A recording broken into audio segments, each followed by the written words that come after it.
ייתן לכל הקהילה פה ולכל הקהל ברכה והצלחה, סייעתא דשמיא גדולה, מלכה דמה וכתב זה כי אתה זכות הצדיק הרבה חיים תיגן בעדיכם, ושהקדוש ברוך הוא בעזרת השם יעלה את כל משאלות לבכם לטובה, אמן כן יהי רצון בעזרת השם. As we know about it right now, we are Baruch Hashem in a very important time throughout the year for the growth and the development of an individual. We started to talk about it last week already, the period of time that we started this week. The period that the Mekubalim call it Zman Yemei HaShovavim. What is this period of time of Yemei HaShovavim? So as explained, it's a period of time that starts from Parashat Shmot, this week's Parasha, and ends in Parasha of Mishpatim. The reason that we call it Shovavim from the first place is that Shovavim is the first letter, the Rashi Tevot, the acronym, of all the parashot that start from Shmot, so Shovavim, Shin, until Mishpatim, Mem. So it's a 6-week period. That in this 6-week period, we have the ability to repair the Midat HaYesod. Which Midat HaYesod is something that is a very, very steep concept. In specific, we call Midat HaYesod essentially the Brit, in a man's perspective.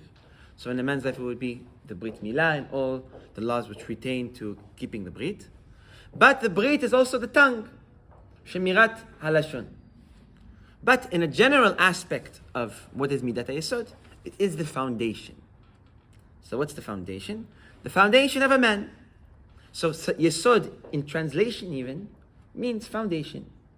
So like in everything in life, if you want to build something strong, you want to build something good, you want to build something well, you need a good foundation. And depending on the foundation, that's how the building will look, or wherever you're building will be able to turn out to. So we could see why this period of time is very crucial to us. We all want to get to far places in our life. We all want to achieve the highest level of achievements. But in order to do so, we need to make sure that our foundation is secure, it's well made, it's blessed, it's clean, it has the shefa in order to bring us to these far places. You know, a building is only as valuable as how long it could stand and how big it is, how strong it is, etc. So we can see why this period of time is an extremely important period of time. So like we mentioned last week, we're going to Be'ezrat Hashem in the next few weeks go into the detail of what could we do in this period to actually fix our foundation and to actually bring us to a place where we are destined to growth and we can bring our potential to fruition. But before we do that, it's very important we understand what is the essence of what we are repairing. When we hear foundation, we hear brit, we hear tongue. It's very, very general, vague things. But in actual essence, what is the reason of this period of time from the first place? And if we will understand that, we will have a much more clear understanding of why all what we're going to learn of things we should do are actually beneficial, because we will have the essence of the reparation in mind. So in order to truly bring this period of time in the most helpful way possible, we have to understand why this period of time came to be from the first place. Once we'll understand why this period of time came to be from the first place, we could understand why the deeds that we do are beneficial to this period, generally speaking. So, what is Yemei HaShovavim? So Arizal gives a beautiful teaching about where Yemei HaShovavim actually starts. And like most things that we do in our religion and Avodat HaKadosh Baruch Hu, it starts from what? From reparation. And in order to have reparation, there must be what? Like a sin, something that broke in the first place. So that usually brings us to Adam HaRishon, to the first man. With Adam HaRishon, we know that came of 3 sins. 3 different averot. Which were the 3 sins that Adam HaRishon did? Arizal says, the first sin being Avodah Zarah, idol worship. Why idol worship? Hashem told him, don't do something specific. Hashem spoke to him eye to eye, and he ended up following something else, because he did something that was completely contradictory what HaKadosh Baruch Hu asked him. That's the first one. The second one being Shfichut Damin, spilling of blood. Why spilling of blood? Where did Adam kill anybody? Because the fact that Adam sinned, he brought death to the world, where death wasn't something that existed before Adam Arishon. So we go to the point that the Zohar Kadosh even says that every man that passes away, it gets written as a person that was murdered by Adam. Because the fact that they died, it's because of Adam. So you see how far we hold them accountable for Shfichut Damim. And the third one being Gilui Arayot. What is Gilui Arayot?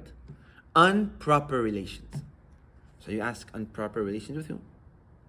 So Zohar Kadosh says that after Adam sinned with the Etz Hadat, the tree of knowledge, we're not going to get into what is it. It says that Adam completely blamed Chava for everything. To the point where the moment Hashem confronted him and said, what did you do? I told you to not eat from the tree and you ate from the only thing I told you not to do.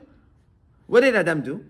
Instead of taking responsibility, he looked at Chava and he said, Chava, it's because of you all this happened. Well, you are the reason why I sinned. Zohar said he was so upset at Chava, we ended up running away.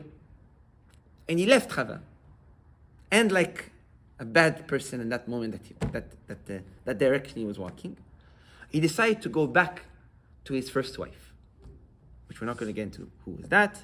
We know that Adam Rishon had a first wife that came before Chava, but she was the worst entity that possibly exists until today. In short, her name is Lili. Zohar Kadosh says he went to a river and found Lili in this river, because the Zohar Kadosh says that's where she lives today. She lives in water, places of water. And he lived with her for 130 years. And throughout these 130 years, it says he brought many, many children, which these children weren't necessarily people, they were like something very, very strange.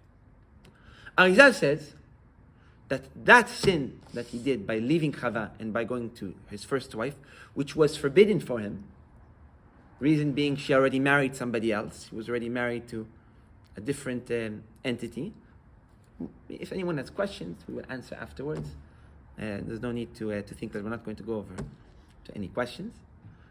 Because of that sin of Gilui Arayot, we hold that Adam Arishon sinned with the three sins of Yareg Velo Ya'avor, the worst sins possible.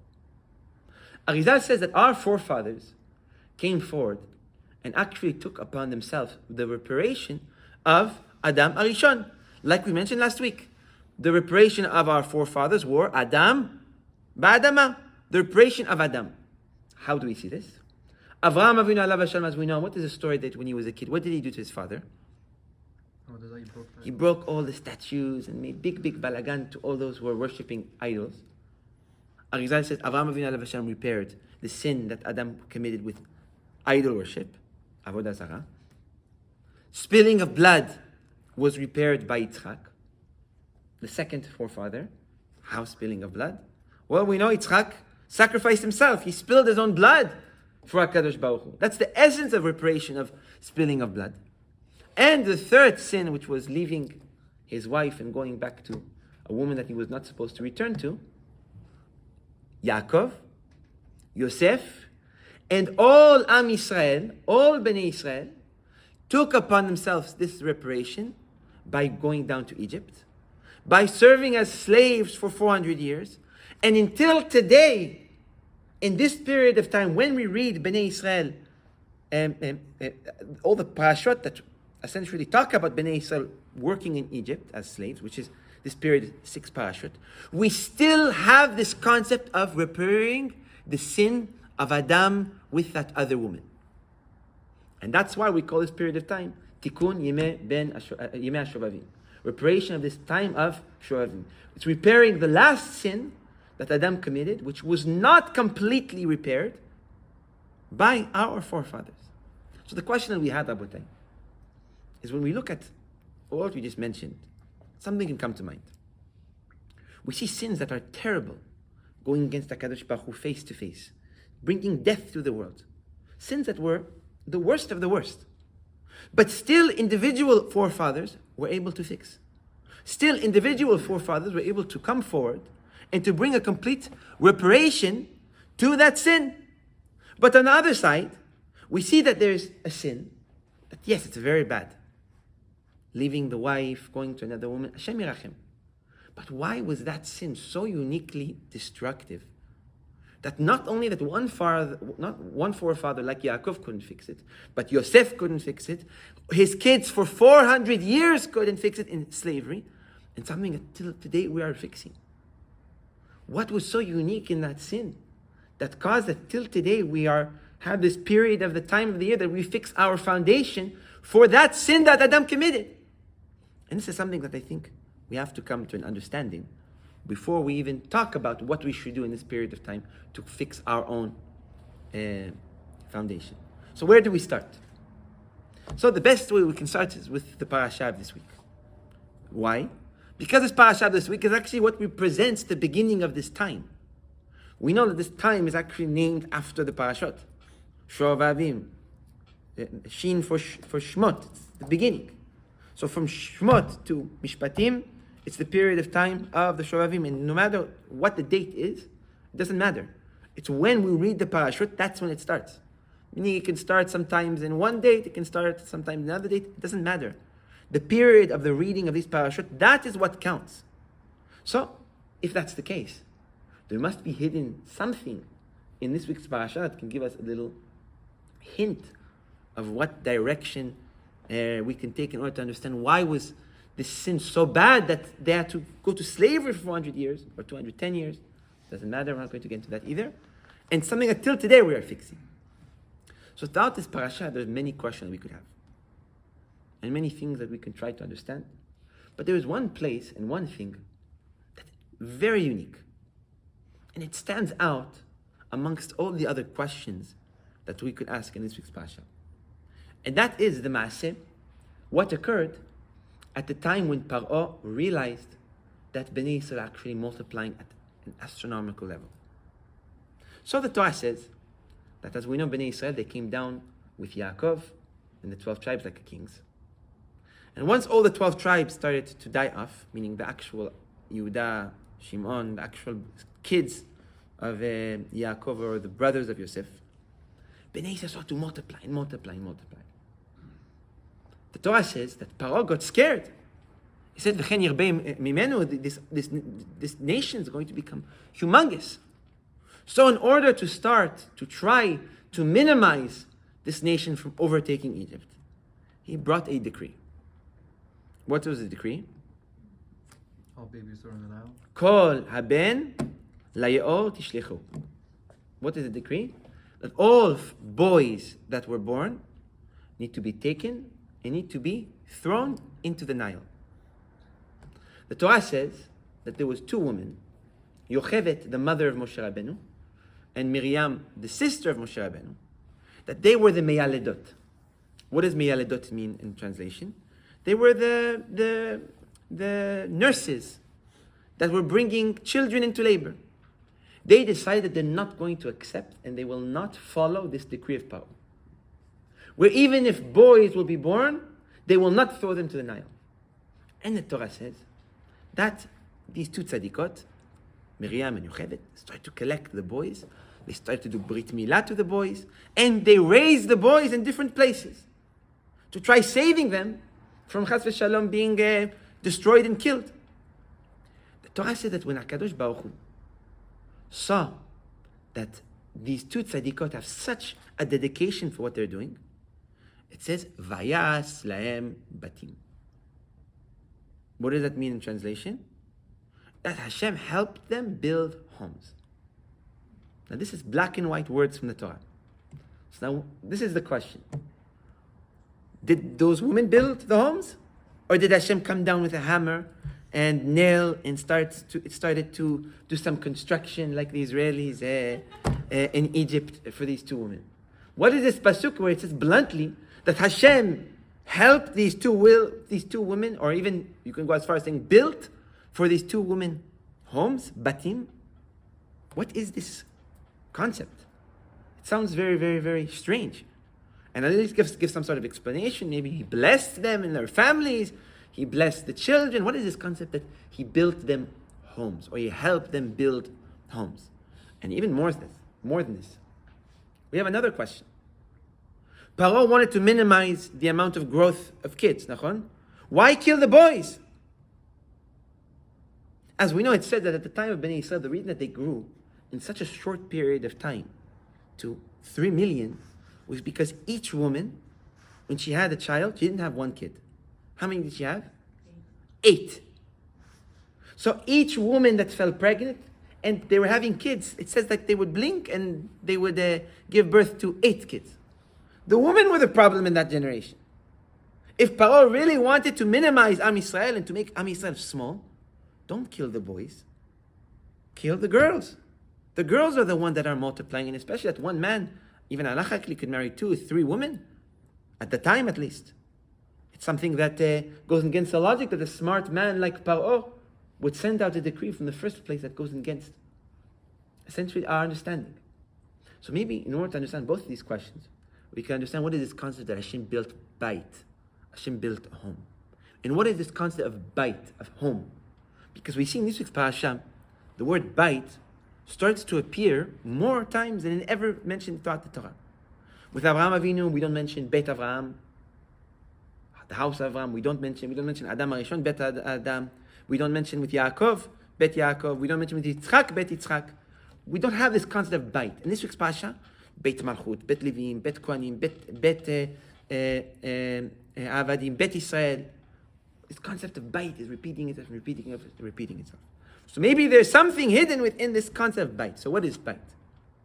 So Zohar HaKadosh says that when HaKadosh Baruch Hu wanted to create the world, he had a mission. He had an idea, and he had a reason that he created the world in the first place. What is it? The Zohar HaKadosh says, Ki ratza HaKadosh Baruch Hu lishkon ba'olamo. What does that mean in translation? That HaKadosh Baruch Hu wanted to dwell and live within the world of material. The problem was that in order to live in a certain place, what do you need?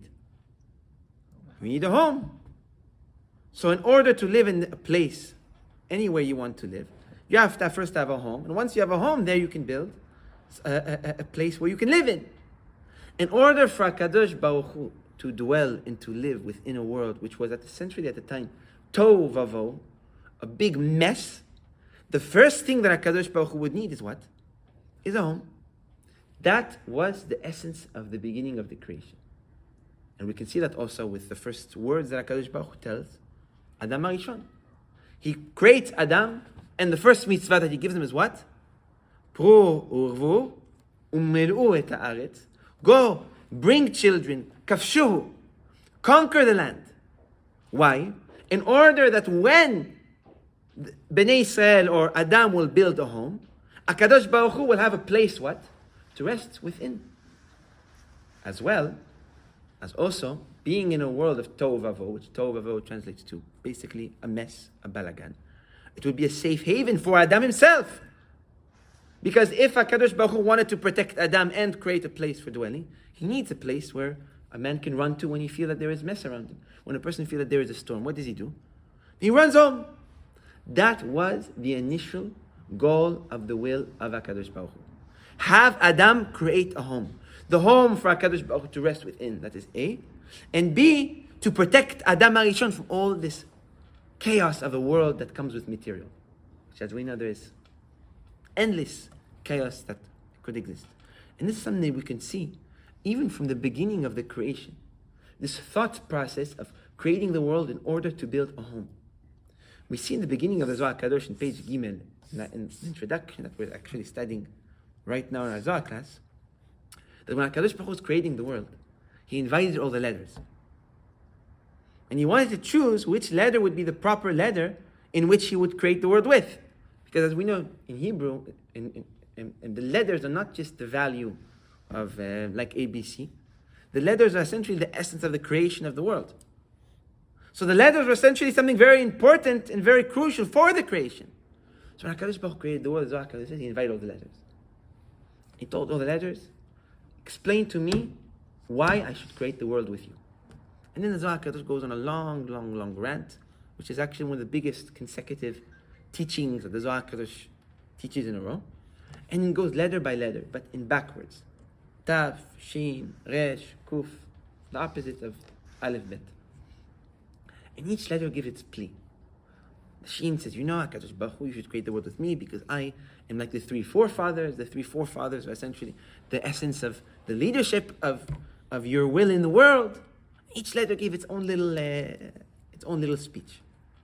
When the Bet came along, Zohar HaKadosh says that HaKadosh Baruch Hu told the Bet, come, explain to me why I should create the world with you. So the Bet had a very simple pitch, you can call it. He said, HaKadosh Baruch Hu, I am Bet. Bet bemilui. If you actually write the word Bet, it's the same letters of what? Bait. What does bait mean? Home. HaKadosh Baruch Hu, I am the best letter for you to create the world with. Why? Because I represent a home in which your bracha, in which your presence could dwell in. So what better letters should the world be created with than a Bet, which represents this concept of HaKadosh Baruch Hu's ability to dwell in a place. And HaKadosh Baruch Hu bought it. He said immediately, with you I will create the world. Because with you I will be able to create a bait, a home, a beacon, a place where HaKadosh Baruch Hu could essentially rest within. And the same thing we could even see with the beginning of the Torah.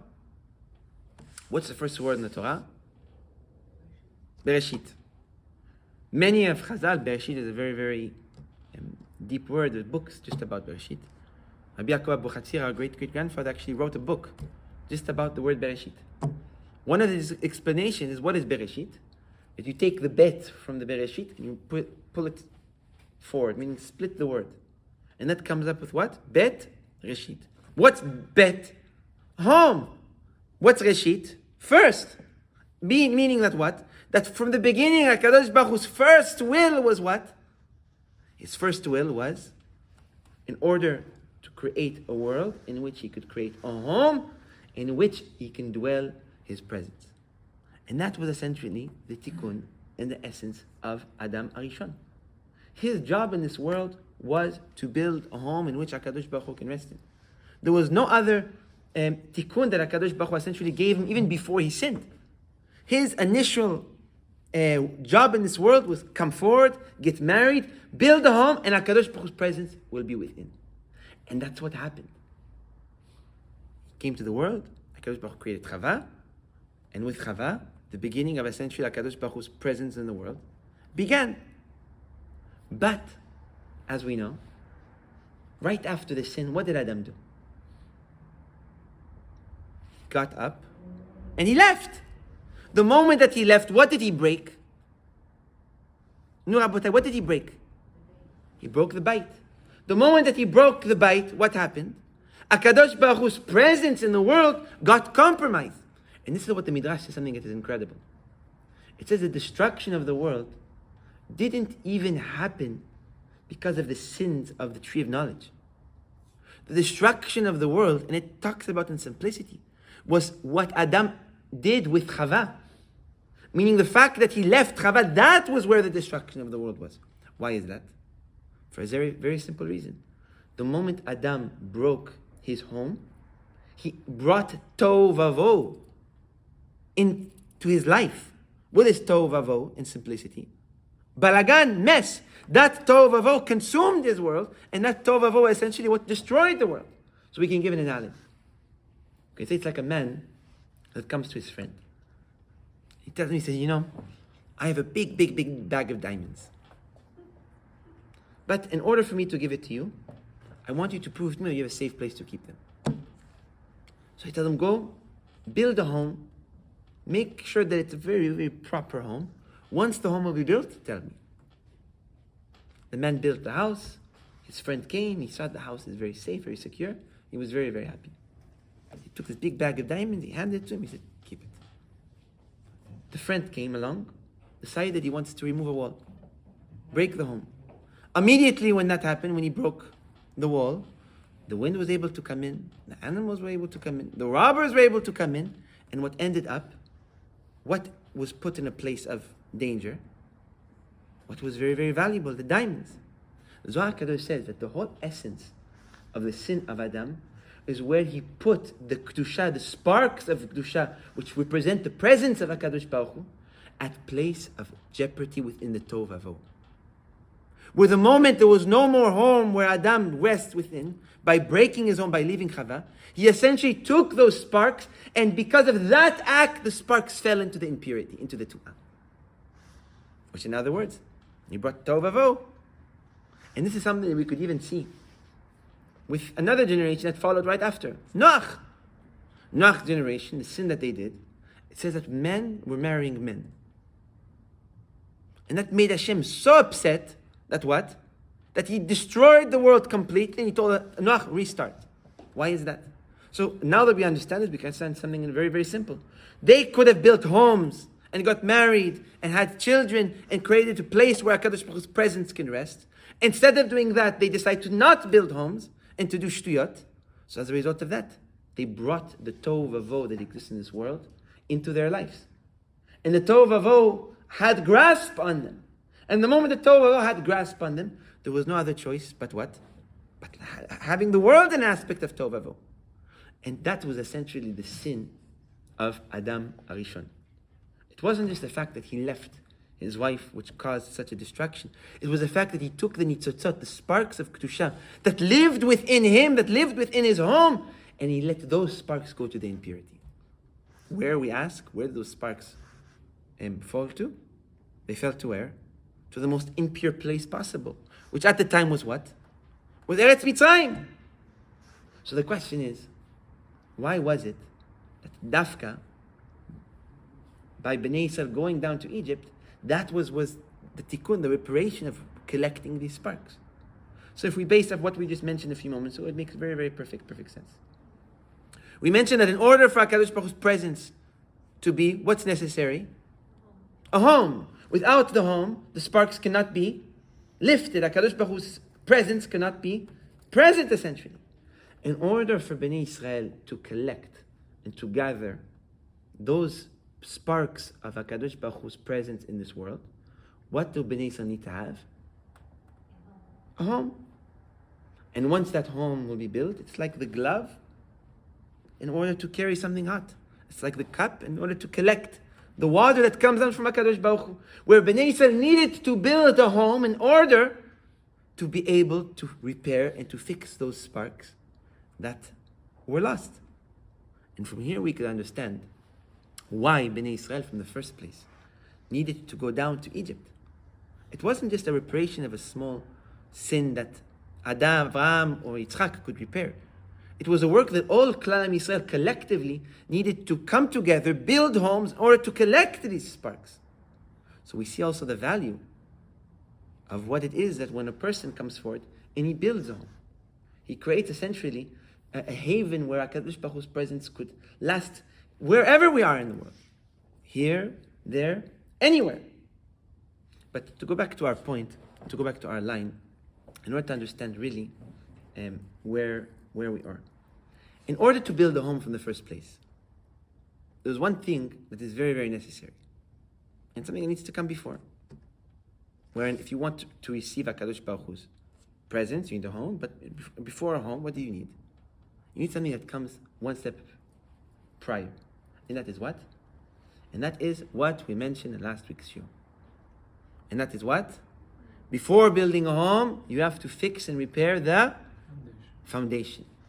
And if the foundation is straight and the foundation is correct and the foundation is proper, then the home will be built. Foundation, and if we were to use in a metaphorical aspect, would be what? What's foundation in a metaphorical aspect? Now we're talking about a home, an actual home.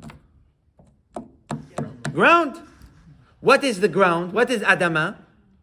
The Adam. If you want to be able to build a bait, you need to fix the Adama. You have to fix the foundation. You have to fix the dirt. What is the dirt? The dirt is the Adam. The dirt is the ground. Where once the dirt can be fixed, and once the dirt can be cleaned, and once the dirt can be proper, and once the ground can be essentially prepared properly, only then the house can be built. And that is the reason that Arizal says that Bnei Israel needed this concept of slavery. What is slavery? Slavery called like chomer ubelevanim. What is chomer ubelevanim? It's the cleaning of the foundation, the cleaning of the bodies, the breaking of the dirt, the breaking of the body which is compared to the dirt, in order to have a strong foundation on it from the first place. And that was something that the Egyptians did. They put upon Bnei Israel suffering. They put upon Bnei Israel punishment. They put upon Bnei Israel hard work. The hard work and the breaking of the ground, the plowing and the straightening and the cleaning, that Paro was already doing. Now all what was left is what? Building the home. As we know, Paro was a very, very smart man. He was not a man that based his doings of a lack of thought or a lack of information. Every single thing he did was extremely precise and extremely orchestrated. When Paro saw this, that Bnei Israel reached to a place of, okay, they reached to the bottom, they're suffering, they're having their ground, their body, broken apart. Once their bodies will be broken apart and their ground will be clean, what will they start to do? They will start to build. Once they will build homes, they will clean all the sparks. Once they will clean all the sparks, they're going to fold up and leave. Paro knew that. So what does Paro do? Paro tries to do whatever he can possibly do in order to prevent Bnei Israel from reaching to the place of reaching to the reparation. How so? Very simple. He came up with an idea. What was the idea? The idea was, if I'm going to get rid of the boys, which the boys is the whole essence of building a home, because the boys, first of all, when they're a child, they have to go through the Brit. The Brit Milah is the essence of the foundation. After they're going to have the Brit, they'll be able to build homes of themselves. Once they'll build homes from themselves, the Tikkun will come to fruition. Paro knew exactly what he wanted to do when he chose specifically the boys to participate in this Gezerah, in this decree. And he succeeded in it. To the point where it even says that, what did Amram do? What did the father of Moshe do? He got up and he wrote a get and gave a get to Yocheved. What was the reason of that? He said, why bring children if my children are going to be thrown to the Yaor? And here we see that Yocheved and Miriam come forward. And what do they tell him? They say, you know, Amram, what you're doing right now is 10 times worse than what Paro is doing. Why? Because Paro at least is cleaning the Yesod, but you're breaking the house milekatchila. You're not even allowing the houses to exist from the first place. And now that the houses are broken, Bnei Israel will always be stuck in slavery. So what did Yocheved and Miriam do? They went and they started to try to save these young boys by doing Brit Milah to them, by raising them, by trying to keep these boys into existence. In order to do what? In order to even have an aspect of building a home from the first place. And here we see HaKadosh Baruch Hu clearly sees what they're doing. And HaKadosh Baruch Hu helps them achieve their goal of doing what? Of building homes. In what aspect? Of building homes by having these young boys in order to build these homes from the first place. And by building these homes, by building these batim, only then these sparks of Kedusha that were hidden in the impurity could be collected, period. And that's something that we're essentially all participating till today. We always get asked the question, where should we live? Should we live here? Should we live there? It's obvious that from an aspect of Jewish Kedusha and Tahara and the Jewish limud of Torah, the obvious answer is to live where? In Eretz Israel. But we're here, nachon? HaKadosh Baruch Hu put us for a reason. That reason is still valid. That reason is what? That reason is collecting those same very sparks that were dropped at the time of the sin of Adam. Those same very sparks that our ancestors, Bnei Israel, went to Egypt for 400 years to try to collect, to repair, to clean. Here we find ourselves in the most strange countries in the world, in the most unpure city in the world like Los Angeles. Not for a reason. We have a mission, we have a goal. And that goal is what?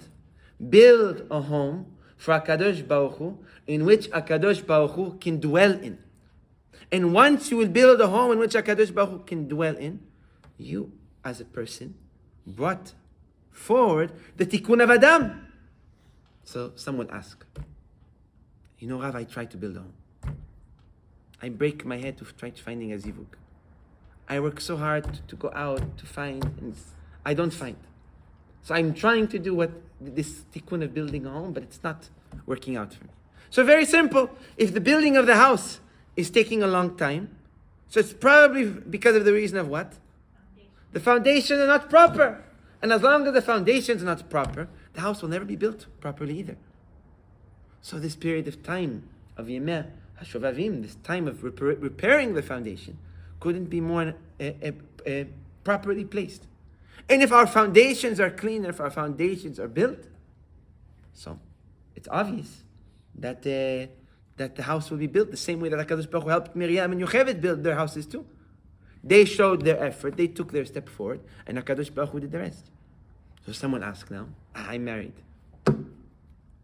I build a home. I'm done. I'm finished, I can go home now. And I can rest, and my job in this world is finished. So Zohar is something very, very strange. Sometimes the Zohar, he says these things that are so polarizing, and you say, how does this make sense? And you need a little bit of context to understand it. Zohar Kadosh in Sefer Shmot, in page Gimel, at the beginning of the book of Shmot of Zohar, it says, if a house is crooked, it's probably because the foundation is crooked. When the foundation is crooked, either you or Hashem needs to take a stone and smash the foundation until you straighten the house. I've always read this, what is happening here? Your house is crooked, so you take a rock, or somebody else will take a rock and smash the ground until the house will straighten up. And the essence is that even if we build a home, there is still work that the foundation needs. And this work that the foundation needs can come in many aspects. It can come in, like what Bnei Israel did, slavery. It could come in punishments. It could come in kaparat avonot. Or it could come in some simple itzot, simple advices that Chazal wrote us on how to act in Yemei HaShovavim. Now I would like to just get into a few things that are very, very important and very, very beneficial for this period of time. Arizal says, Netov, we're inspired. I want to fix Midat HaYesod. Like we mentioned, Midat HaYesod is the aspect of sinning with Brit or sinning with the mouth. Same thing, or all foundation. Arizal says there is a big importance in the aspect of fasting in this period of time. To the point where he even says that if a person fasts for 42 days of Yemei HaShovavim, he comes to the place of repairing and cleaning his foundation from bottom to top. Meaning everything that comes above, it needs to be good. Because if the foundation is clean, if the body is clean, then everything is good. So, if a person is able to fast for this whole period of Shovavim, which is around 40-something days, he will come to a complete cleaning of his foundation. Now, why fasting? Why is fasting such an important thing? So it's a very simple concept. You have to take the rock when the building is crooked. What do? You smash the ground, you smash the dirt. And once you smash the dirt, what happens? You soften the dirt, and the dirt becomes more proper for a building to lay on top of it. We are what, Rabotai? We're built from dirt. We come from dirt, and we will go back to the dirt. We are that concept of what the foundation is. So sometimes in order to clean it, what do you have to do? You have to hit it. You have to break its hard spots. How do you do so? The most natural instinct that the body has to do is what? To eat. You are hungry, you eat. It's what makes our bodies what they are. The whole aspect of fasting is that aspect of the stone smashing into the ground. Softening of the ground in order to essentially make a lighter foundation for the building to rest upon. Now, fasting for 42 days is clearly impossible for most. So what do? So Arizal says, there's an advice. What is the advice? We should all start keeping track from this year moving on. This year moving on what? That we have 42 days, or 40, whatever amount of days it is, to fast within the next 10 years on Yemei HaShovavim. So, from year so-and-so, whatever year we're going to start, the first year he fasts 5 days throughout that period of 6 weeks. So he writes, this year I fasted 5. The next year, 8. The next year, 10. And the goal is eventually, after how many years needed, to reach to a place of what? Of filling these days. And once a person can come to a place of filling these days, Arizal says, a person can come to a complete reparation of his midat hayesod. Some fasting for some could be very, very hard. So what do we do for those who can't fast? Some people it's very hard for them, some people it's very easy for them. Depends on the individual. So there's another Zohar that comes right afterwards that makes things so sweet and so clear on why this whole class essentially is the essence of this period. Zohar HaKadosh says about alachot of tzedakah that come very, very soon in this week's Parasha, that tzedakah is something that a person can give instead of fasting. So I was very, very amazed of why tzedakah is compared to fasting. Why, if you give tzedakah, it's like you fast. What is the connection between them? So we found in Arizal that says something beautiful. It says, as we know, tzedakah comes from the word what? Tzedikut. Which tzedikut is what? It's the aspect of what? Of a tzaddik, of righteousness. What is righteousness? What is the tzaddik? Yesod olam. What is the tzaddik? It's the foundation of the world. So when a person gives tzedakah, it's the essence of essentially becoming the righteousness within the foundation, meaning cleaning a person's foundation. And that's what the Zohar HaKadosh says. Very, very unique, very, very strange, but now it makes sense. That a person that receives tzedakah from another becomes the home of the person who gives tzedakah. Wow. Meaning that what? If a person now received it from another one, $100. David received from Shimon $100. David becomes a home for Shimon. And we always asked, why does David become a home for Shimon? What is the connection of giving tzedakah and one becoming a home for the other? So it makes perfect sense. If you cleaned your foundation, you essentially did what? Put one step forward towards building a bait, which is the whole essence from the first place of this concept of tikkun midat hayesod. It's the whole essence of this entire period as being a root of breaking on. So we see why both of these things, tzedakah and, of course, ta'anit, are the two main mitzvot that we can all try to take upon ourselves in order to clean this period and take advantage of this period of time. But, of course, whatever we can possibly do, we're sure that HaKadosh Baruch Hu will take with great open hands. Some say that mikveh is very important for men in this period of time. For a woman, Arizal says to keep the lashon. Of course, even for today, maybe for men more, to keep the lashon, to keep one's mouth. We say words right and left. Words can build worlds, worlds can destroy worlds. A man can lose his world and make his world with a few words. Our words are something that we throw right and left without even the slightest consideration. Words are something that we could try to take upon ourselves and to repair. And B'ezrat Hashem, throughout the next month and a week or so, we're going to B'ezrat Hashem try to touch as much as possible this aspect of this period of Yesod, in order that we will all B'ezrat Hashem clean ourselves, build our foundation, in order to build a future and to build a life for ourselves full of HaKadosh Baruch Hu's presence and full of the Bachot Bakol Mikol Kol. Amen.